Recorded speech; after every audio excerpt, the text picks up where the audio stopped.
Templos, tumbas. Estas maravillas antiguas prometen secretos aún mayores ocultos bajo las arenas de Egipto. Ahora, la ciencia más puntera decodifica por fin la misteriosa tierra de los faraones. Con la tecnología moderna empezamos a vislumbrar cómo vivían los antiguos egipcios y la forma en que morían. En esta ocasión, los misterios tras el ascenso de una superpotencia. ¿Es posible que un nuevo descubrimiento explique por fin cómo se construyeron las pirámides? El papiro nos ofrece la pieza final del rompecabezas. ¿Revelará la tecnología de reconstrucción el verdadero rostro de la poderosa reina de Egipto, Cleopatra? ¡Oh, Dios mío! No es esa belleza tan maravillosa. ¿Logrará el análisis de ADN desvelar los orígenes del antiguo pueblo egipcio?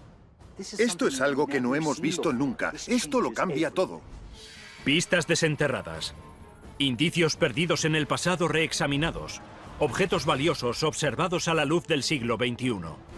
Estos son los...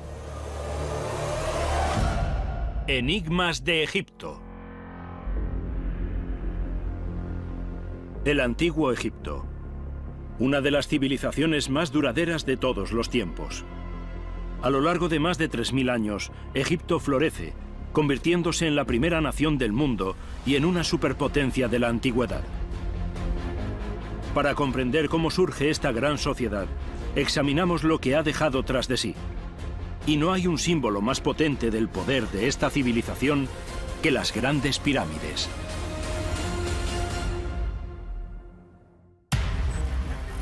...200 kilómetros al este del Cairo, los arqueólogos excavan a orillas del Mar Rojo. Han desenterrado el que tal vez sea el mayor descubrimiento egipcio del siglo XXI. Un diario escrito a mano que tiene más de 4500 años. Estos son los papiros más antiguos encontrados hasta la fecha. Puede ser lo más parecido a tener una máquina del tiempo. Los expertos creen que estos manuscritos podrían resolver finalmente uno de los misterios más duraderos de Egipto. ¿Cómo transportaron los antiguos enormes cantidades de piedra para construir la Gran Pirámide en un desierto aislado? ¿Por qué construir en Giza? El papiro nos ofrece la pieza final del rompecabezas.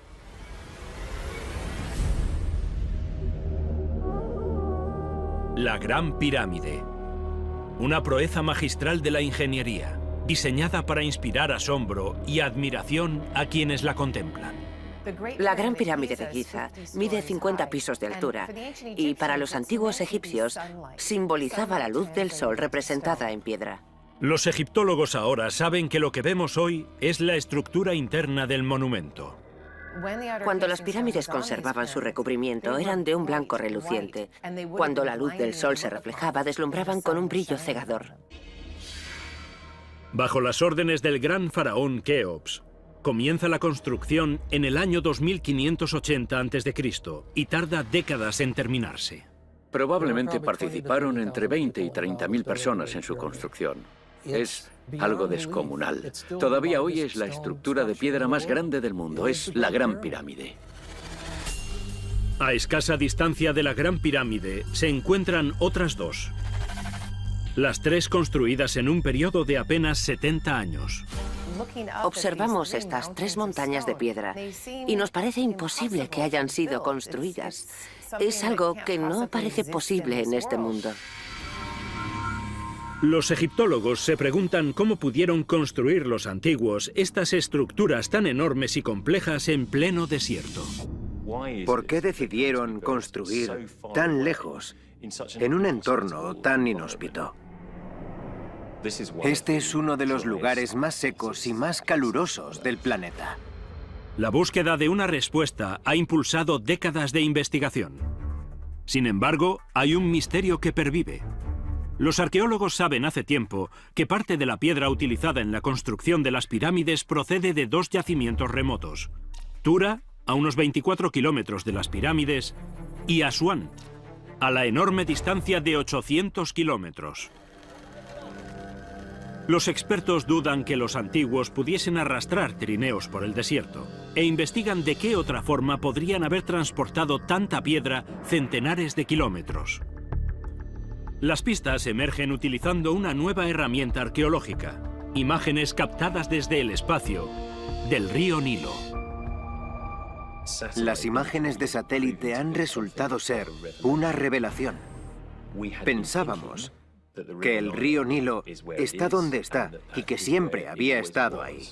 Pero las imágenes de satélite nos demuestran que no es así y que en realidad puede haberse movido con el tiempo. Si ese río se mueve centenares de metros, entonces nuestra comprensión de la relación entre los monumentos arqueológicos y el río se transforma completamente. Los egiptólogos empiezan a considerar una posibilidad asombrosa. Las piedras de la Gran Pirámide de Giza podrían haber sido transportadas enormes distancias en barco por el Nilo. Para explorar esta nueva teoría extraordinaria, los científicos escudriñan bajo las arenas de la meseta de Giza. Utilizamos técnicas de detección remota, entre ellas la perforación con extracción de testigo, que es una especie de cirugía arqueológica. Nos permite ver bajo la tierra, en zonas donde pudo haber habido agua. El análisis confirma que el antiguo cauce del río Nilo discurre próximo a las pirámides. Áreas que están completamente secas en el siglo XXI, ahora sabemos que estaban llenas de agua en el Reino Antiguo, en la época de las pirámides. Cuando los arqueólogos excavan en busca de pruebas de la existencia de un puerto, descubren algo de una escala enorme.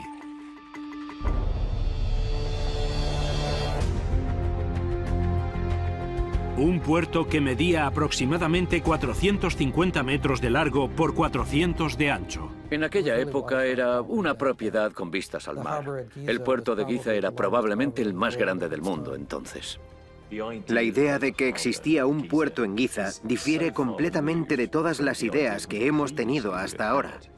Ahora sabemos que llegaron en barco por el agua.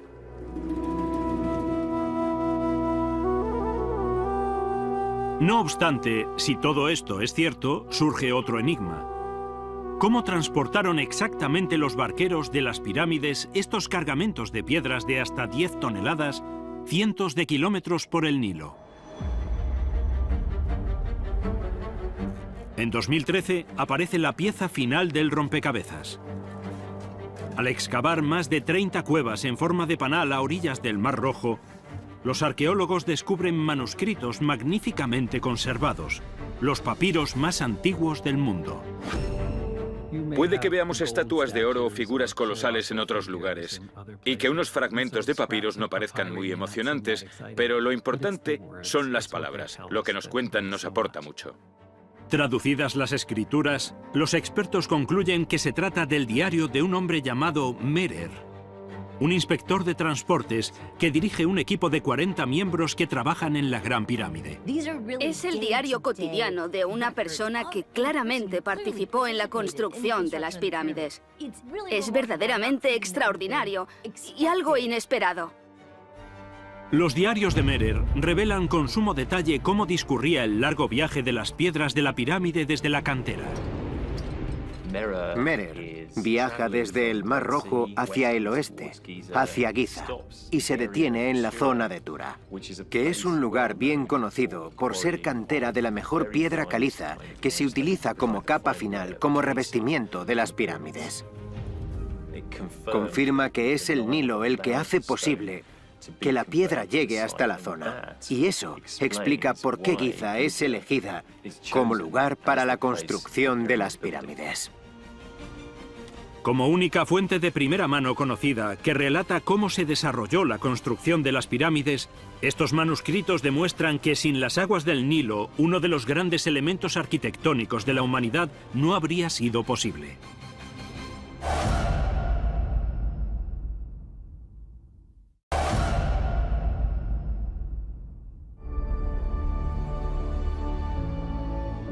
Estas magníficas tumbas de faraones son un símbolo perenne del estatus de superpotencia del antiguo Egipto. La fuerza motriz que impulsa la supremacía de la nación, los faraones, dioses vivientes, señores de todo Egipto, comandantes supremos que mantienen el equilibrio, la justicia y el orden cósmico. Pese a toda su influencia y fama, muchos siguen siendo un enigma. Cleopatra, la reina más famosa del antiguo Egipto y la seductora por excelencia. Es una extraordinaria mujer fatal. Hoy, la tecnología de reconstrucción facial podría arrojar luz sobre un descubrimiento que ha desconcertado a los expertos durante décadas y revelar a la Cleopatra real, una gran belleza o una dura líder. Tenemos estos dos rostros contrapuestos. ¿Cuál es la Cleopatra real?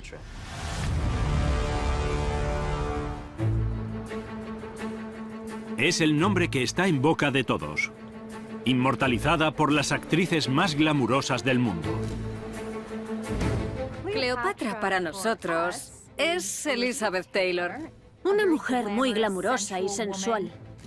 Juega con los corazones de todos los romanos que se le acercan. ¿Pero realmente era así?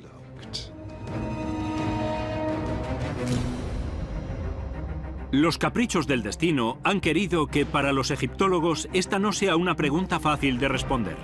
No sabemos qué aspecto tenía Cleopatra, porque no tenemos su cadáver. Nunca ha sido encontrada. Para explorar la verdad tras la leyenda, los expertos buscan primero el origen de la imagen de Cleopatra como seductora y descubren que surge de unos escritos romanos que detallan su relación con dos de los hombres más famosos de Roma: el emperador Julio César y Marco Antonio, un general militar. Estos documentos históricos describen a Cleopatra como de una gran belleza, pero los egiptólogos sospechan que el testimonio romano podría no ser fiable. Debemos recordar que la historia la han escrito los hombres.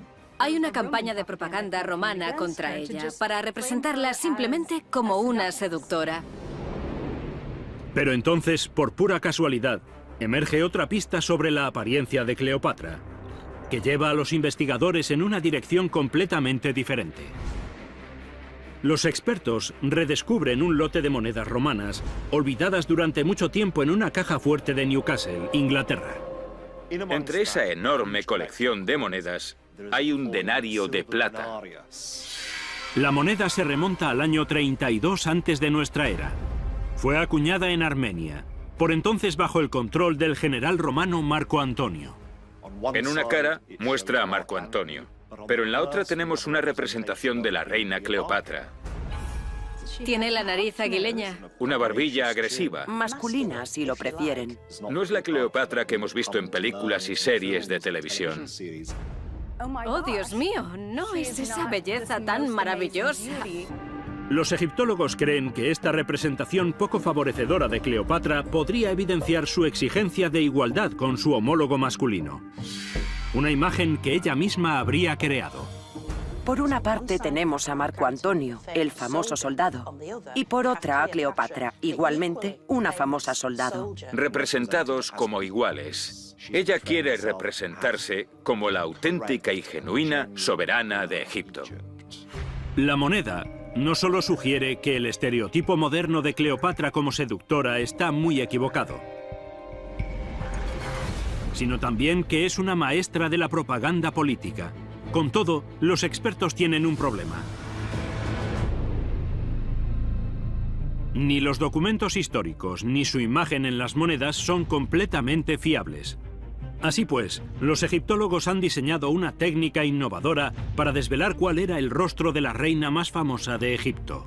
Examinan los documentos sobre la familia de Cleopatra, donde destaca una hermana envuelta en un halo trágico. Sabemos que la hermana de Cleopatra, Arsínoe, fue asesinada en Éfeso. Los documentos históricos revelan que Arsínoe está enterrada en Turquía. Algunos creen que su tumba guarda similitudes con el gran faro de Alejandría, de su Egipto natal. Si los arqueólogos logran encontrar sus restos, tal vez consigan determinar cómo era Arsínoe a partir de su cráneo.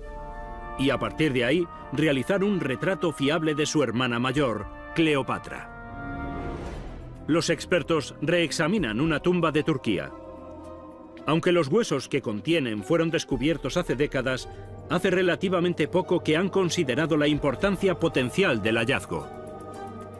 En 1926, en Éfeso, encontramos el esqueleto de una chica que tenía entre 15 y 18 años. La tumba parece coincidir con la descripción de la última morada de Arsínoe.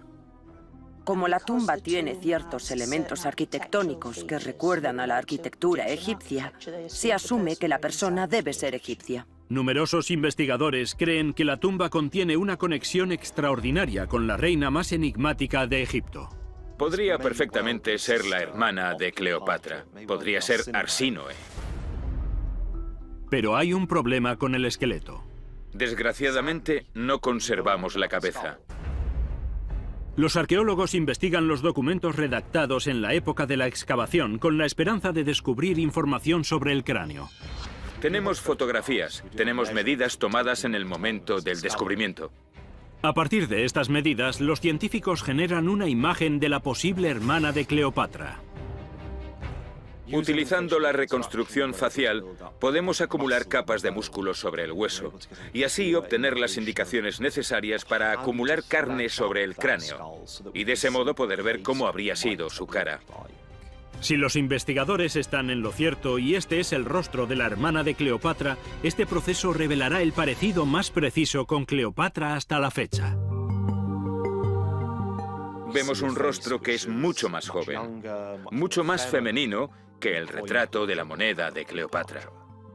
Cuesta un poco encontrar un parecido. Es tan diferente, de hecho, que algunos egiptólogos se muestran escépticos sobre su exactitud. Los expertos que reconstruyen el rostro tienen que trabajar con los datos limitados de que disponen, una serie de medidas del cráneo.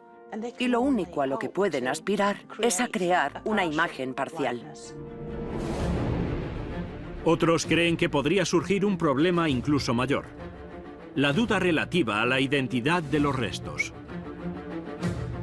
El esqueleto, el cadáver que apareció allí, es el de una chica de 15 años. Y hay un ligero problema porque creemos que Arsínoe probablemente superaba los 20 cuando falleció. Los egiptólogos están divididos. Yo creo que es seguro decir en este momento que la cuestión de la apariencia de Cleopatra todavía no ha sido resuelta. 2000 años después de su muerte, la leyenda de la reina más famosa de la historia sigue viva.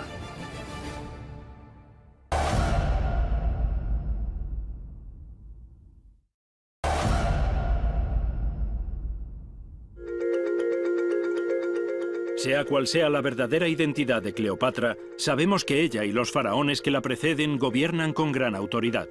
El origen de su poder, la creencia de que son el vehículo entre el ser humano y los dioses. El camino de la civilización del antiguo Egipto sigue los deseos de los faraones, donde quiera que lo lleve.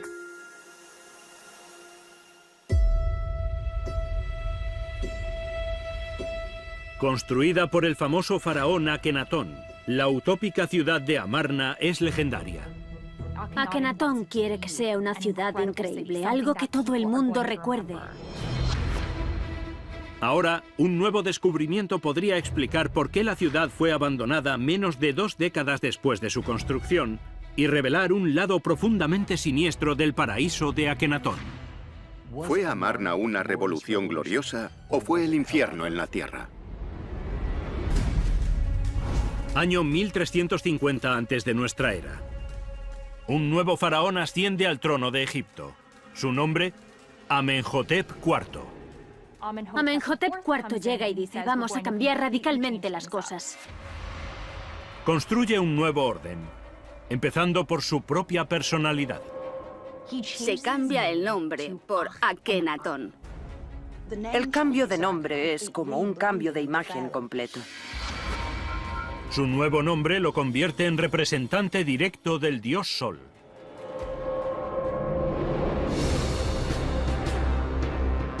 Con su esposa Nefertiti a su lado, revoluciona la religión de Egipto y elimina todos los dioses a los que adoraba su pueblo, salvo a uno. Con este paso radical, Akenatón reescribe todo el sistema de creencias de la nación. Akenatón anuncia a todo el mundo que se propone cambiar la religión y que tendrán que pasar de adorar a centenares de dioses a adorar solo a uno.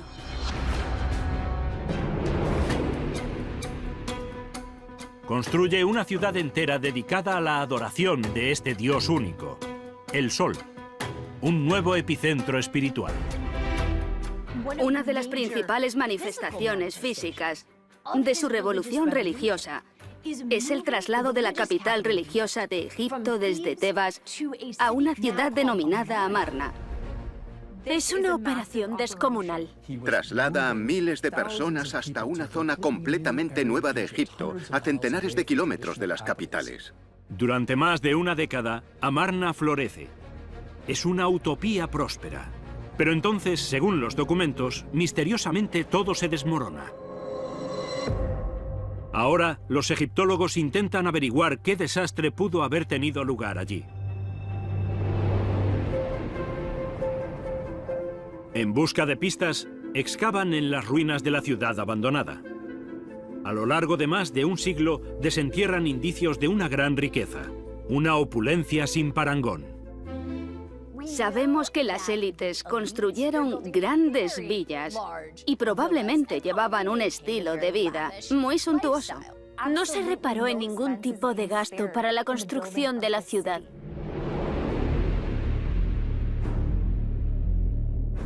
Los hallazgos parecen confirmar que las vidas de las personas de Amarna son exactamente como sugiere la leyenda. Sabemos por los textos e imágenes de la época que Akenatón y Nefertiti hacían centenares de ofrendas individuales diariamente al dios Sol. La mejor comida y el mejor vino, lo mejor de todo. Akenatón quiere que sea una ciudad increíble, algo que la gente recuerde. Pero hay algo que desconcierta a los arqueólogos. Es habitual que los faraones representen sus conquistas militares en grabados y pinturas. Pero las representaciones de Amarna parecen mostrar una presencia militar diferente. Si examinamos el arte que se creó en Amarna, nos sorprenderá el número de soldados. Es una pareja real que debe tener una gran presencia militar para protegerse de una rebelión. Son personas que necesitan guardaespaldas. Esto sugiere que Akenatón podría correr peligro ante su propio pueblo. Puede que hubiese motivaciones religiosas, pero puede que fuese simplemente por seguridad, porque no era muy querido por su pueblo. Si esta teoría es correcta, la vida de los egipcios normales era sumamente diferente a la de la leyenda de Akenatón. Y Amarna no era la utopía que él proclamaba. Akenatón crea la sociedad egipcia en Amarna como una sociedad utópica. ¿Pero trata a su pueblo tan bien como una sociedad utópica propugna? En 2006, los arqueólogos comienzan las excavaciones en un cementerio de Amarna. Saben que los huesos podrían proporcionarles pistas vitales sobre las condiciones de la población. Los restos humanos son una forma extremadamente eficaz de conocer cómo vivía la población en la antigüedad. Todo lo que hacían se refleja en sus huesos. Los arqueólogos descubren centenares de esqueletos parcialmente intactos, conservados por el seco calor del desierto. Pero las tumbas no son lo que los expertos esperan. Los huesos han sido encontrados directamente en la arena. Para los arqueólogos que trabajan en este yacimiento es evidente que han encontrado los restos de personas muy pobres, porque los ricos habrían sido enterrados en tumbas. Encontrar restos intactos de personas corrientes es extremadamente raro.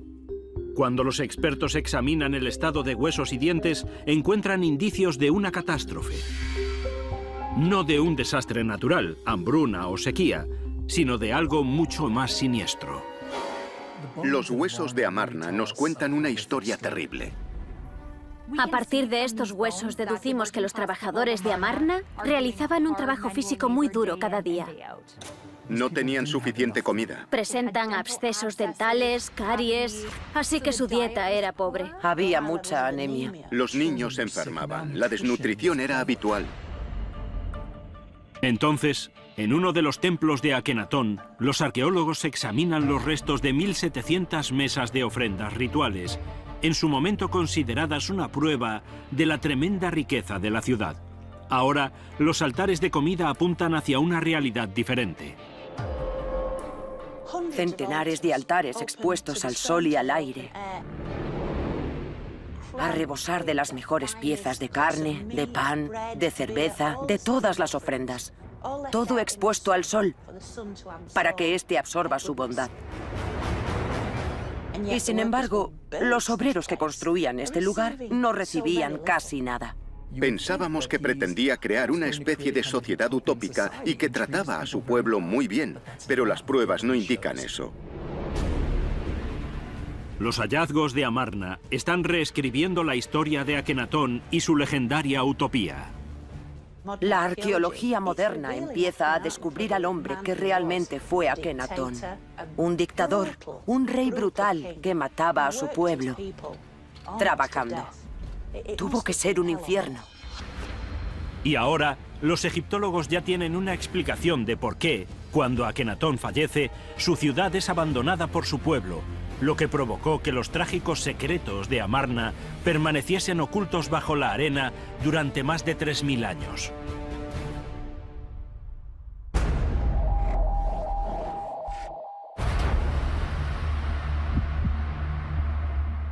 Amarna revela que la prosperidad de la civilización egipcia tiene un enorme coste para el pueblo llano. Y sin embargo, es la columna vertebral de esta poderosa superpotencia y logra sus mayores proezas.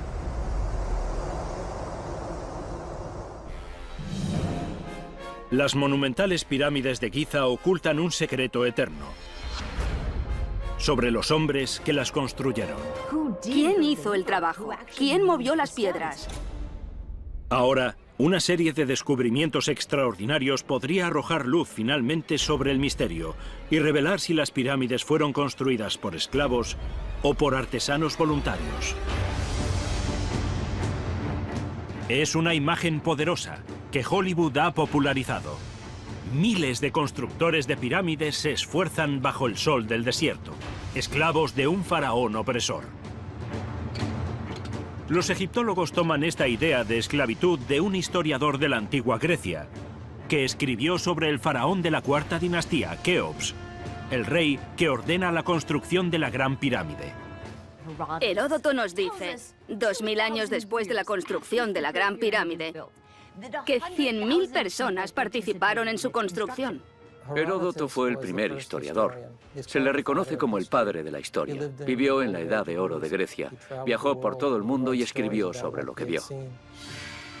Dice de Keops que es malo, que es malvado y que explota a su propio pueblo. Vivió tanto tiempo y les exigió que construyesen una estructura tan grande que fue demasiado para ellos. Y cuando vemos esa estructura hoy, no es de extrañar que nos venga la esclavitud a la cabeza. En 2002, los arqueólogos descubren algo que podría arrojar luz sobre esta creencia popular. Al excavar en la meseta de Giza, descubren muros y el contorno de estructuras. Los egiptólogos creen que es un pueblo de trabajadores, a tan solo 400 metros de las pirámides. En la propia meseta de Giza, los arqueólogos han descubierto las estructuras administrativas donde vivían los operarios que construían las pirámides y donde construyeron sus propias tumbas. Desentierran también objetos que revelan la dieta y modo de vida de los trabajadores, los indicios de cómo vivían. Los tipos de alfarería más comunes en Giza son moldes para pan y vasijas de cerveza. Encontramos miles, así que comían pan y bebían cerveza. Junto con las vasijas de cerveza, los arqueólogos encuentran algo totalmente inesperado. Fragmentos de más de 150.000 restos de animales, desde pescados a aves y, sorprendentemente, ganado. En la ciudad de los constructores hemos encontrado huesos de ganado suficientes como para alimentar a 7.000 personas todos los días durante 20 años. La carne de vaca era una carne muy cara en el antiguo Egipto. Y el hecho de que sea una de las cosas que comían nos demuestra que se trataba de una actividad organizada por el Estado y que se aseguraban de que los trabajadores que construían las pirámides estuviesen alimentados. Las pruebas encontradas en el pueblo sugieren una nueva teoría, que los constructores de las pirámides no eran en absoluto esclavos, sino que vivían en casas construidas para ellos y les pagaban con cerveza, pan y los mejores cortes de carne. Entonces, en el interior de la Gran Pirámide emergen más pruebas. Los arqueólogos estudian las inscripciones de una cámara situada sobre la tumba del rey. Aunque es práctica habitual de los exploradores dejar sus nombres, creando así un registro único de la exploración, entre las marcas modernas se detectan símbolos extraños. Sobre una de las enormes losas del techo hay un jeroglífico que tiene 4.500 años. Las marcas rojas indican qué equipo era responsable de arrastrar ese bloque gigante. Este jeroglífico revela la relación de los trabajadores con el faraón. Es el nombre de una cuadrilla, los amigos de Keops. Sugiere una cuadrilla unida en su tarea, que trabaja para el rey. Debemos imaginarnos a estas cuadrillas con espíritu de equipo. Y eso nos ofrece una visión de trabajo muy organizado, concentrado, frente a lo que imaginábamos antes. Esclavos azotados mientras arrastran las piedras por las rampas hasta las pirámides. Esto lleva a los egiptólogos a una conclusión final sobre los trabajadores, que descarta la creencia de que las pirámides habían sido construidas por esclavos, y se convierte en una más de las pruebas que sugieren que se trata de artesanos sumamente especializados. Los descubrimientos arqueológicos modernos han establecido sin ningún género de duda que las pirámides fueron construidas por trabajadores a sueldo del Estado, albañiles, canteros especialistas, supervisores, arquitectos.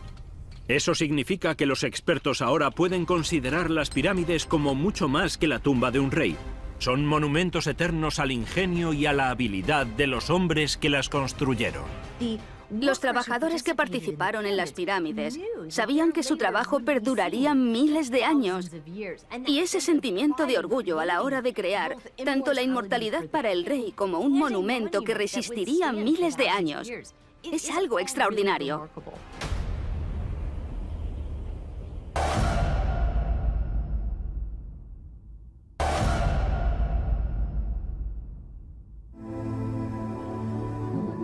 Las pirámides apuntan a una verdad extraordinaria sobre los hombres reales que construyeron los monumentos de piedra más grandes de la Tierra.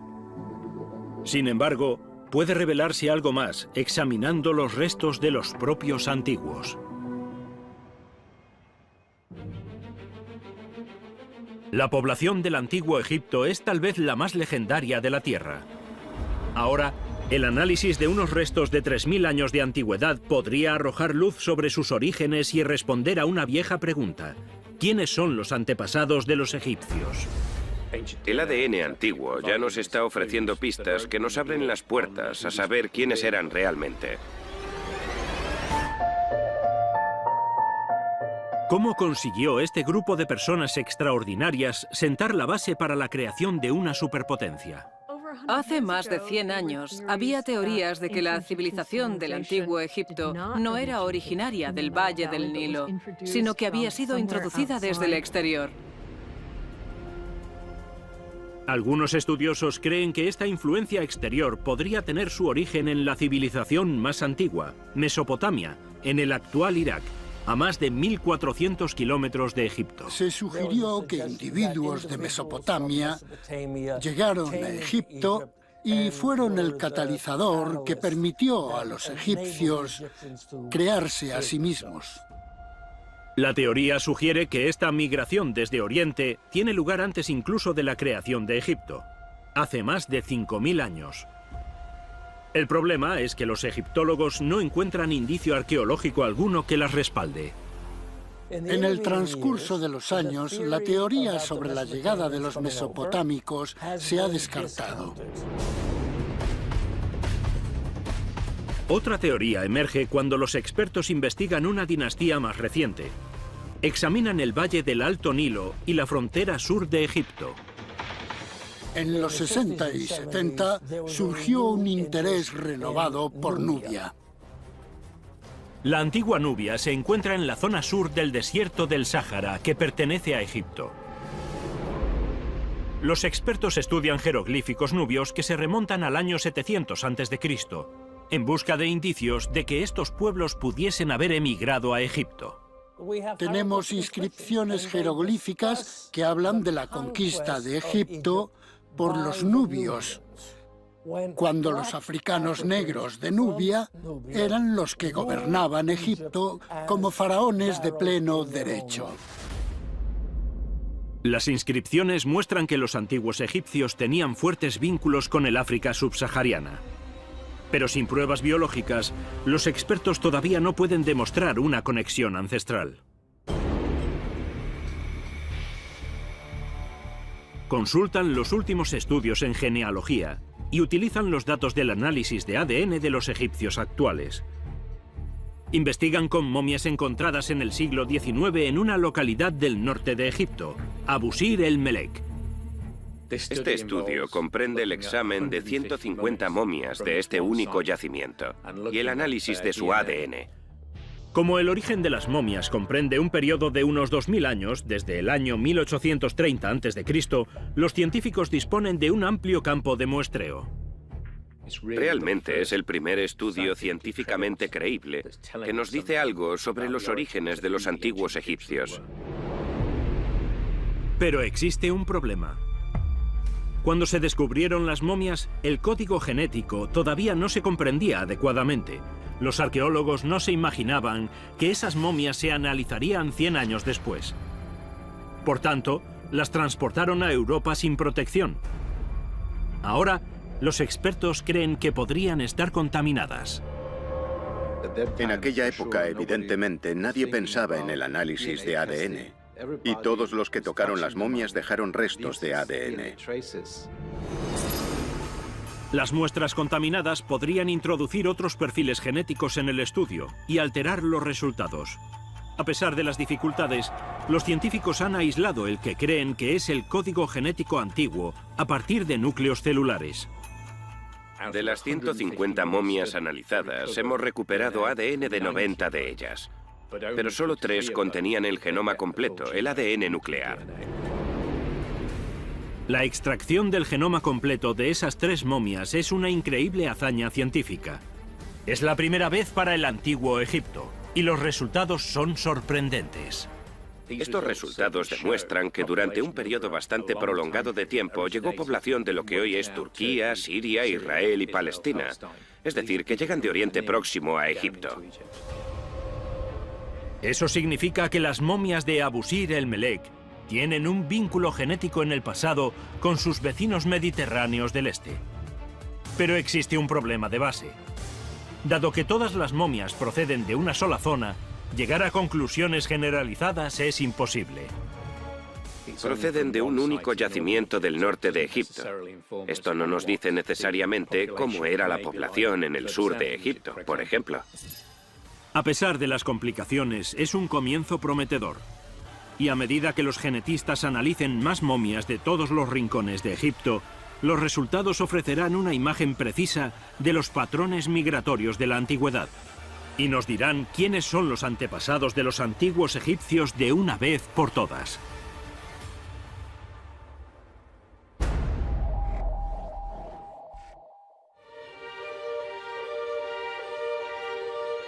Explorar no solo quiénes son los antiguos, sino cómo son, requiere una táctica diferente. Los expertos deben decodificar los detalles íntimos de los trabajadores egipcios corrientes, examinando los objetos extraordinarios que han dejado tras de sí.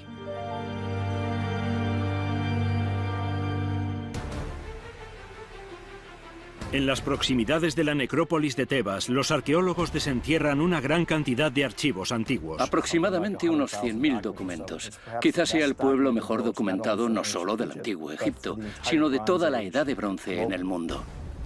Los documentos muestran cómo organizaron los trabajadores egipcios la primera huelga del mundo y revelan si tuvo éxito o fracasó. Año 1170 a.C. El faraón Ramsés III gobierna Egipto durante la tumultuosa 20ª dinastía. No es un reinado tranquilo. Sufre varios intentos de invasión desde diferentes lugares, desde los libios hasta una confederación de pueblos mediterráneos, los pueblos del mar, y que él se muestra muy orgulloso de haber rechazado. Parece haber sido un faraón muy poderoso y exitoso.